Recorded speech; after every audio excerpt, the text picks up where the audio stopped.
When it comes to being the best you can possibly be, every single detail matters. You have to be dialed in on things on the field as well as off the field. So today, I want to dive into 7 areas that you need to draw attention to in your training. Let's begin with number 1, throwing.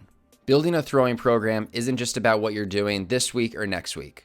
Oftentimes, you need to be thinking 6 months to a year in advance so you can properly plan out what your workload and what your progression will look like. Answer a couple questions like, when does summer ball start? When does summer ball end? Where does my coach expect me to be when I get back to school in the fall? All these things are going to factor in to what your focus is right now. Start with the end in mind and build your program backwards from there. And depending on the time of year, that will determine what you're working on. It could be velocity, it could be really honing in on your delivery, a pitch shape, execution, or it could be a blend of all of these things. But knowing where you are currently and where you need to build up to and be at a certain time of the year will help determine what your focus is right now. Moving on to number 2, lifting. Your experience and your weaknesses will help determine what type of lifting you're doing as well as the time of the year. But regardless of your experience level, everyone should be doing some form of hinging, squatting, pulling, pushing, and rotating. Beginner lifters might only need to focus on squatting, deadlifting, and some form of press, whether it's dumbbell bench or regular bench press, while more advanced lifters can get more into the split stance and single leg and speed work type of lifts. Understanding where your strength levels are and what is most important for you will help determine this. But oftentimes, I see inexperienced lifters try to get too advanced too soon, and they're missing out on some of those basic strength gains that they can be getting early on in their development. Now for number 3, cardio. You really don't need to do more than 1 to 2 times a week of some form of conditioning. 1 aerobic capacity day and then 1 anaerobic. So an example of some aerobic capacity exercises or drills could be 100-yard tempo runs or a 300-yard shuttle. Anaerobic example would be more sprint-based work like a shuffle sprint for 30 yards or one of my favorites, roll over, get up and go sprints. Oftentimes, people do too much cardio throughout the week and they're just taxing their body too much to where they're not getting the full benefit of some of the lifting or feeling as fresh as they can for the throwing.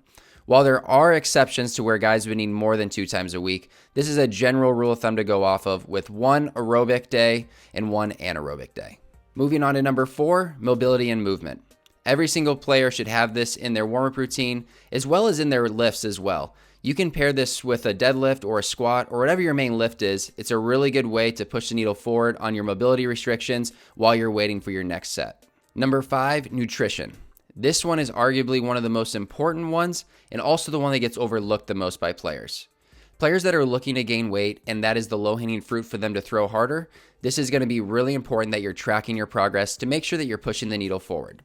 A really good resource for this is Precision Nutrition's macro calculator. It will allow you to get a general idea of how many calories you need to eat a day, as well as it will provide some recipes and some ideas for meal prepping. Number 6, sleep.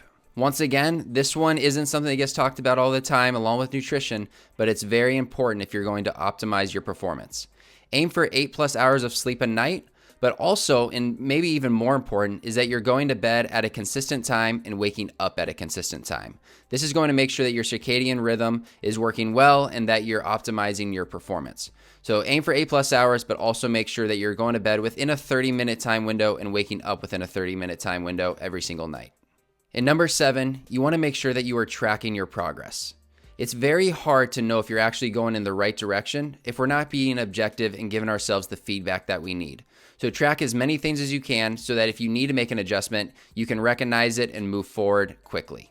In summary, 7 keys to your training are going to be throwing, lifting, cardio, mobility, nutrition, sleep, and then making sure that we are measuring progress. This doesn't cover every aspect of training. I didn't touch on the mental side, but this gives you a really good idea of some of those physical traits or some of those more obvious traits that you do need to dial in if you're going to optimize your performance. Real quick, before I let you go, I wanted to let you know about my summer training program, in person as well as remote training.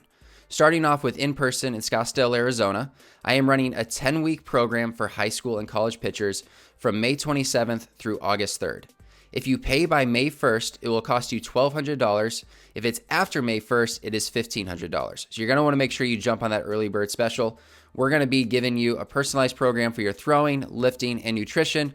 You'll be working in small groups with guys that are trying to push the needle forward in the same areas that you are. We'll be diving into velocity, pitch movement, execution, as well as getting stronger and really honing in on whatever your low-hanging fruit is. From a remote training standpoint, I am running a similar special to where it will cost you $1,200 for your first 3 months of training. This is a $1,500 value, so you're going to save $300 right there. This needs to be done by May 1st, and you can start the program anytime after May 1st. And then once that 3 months is up, it will go back to the normal rate of $500 per month. So I just want to let you guys know about these two specials. Want to jump on these and make sure that you're pushing the needle forward in your career this summer.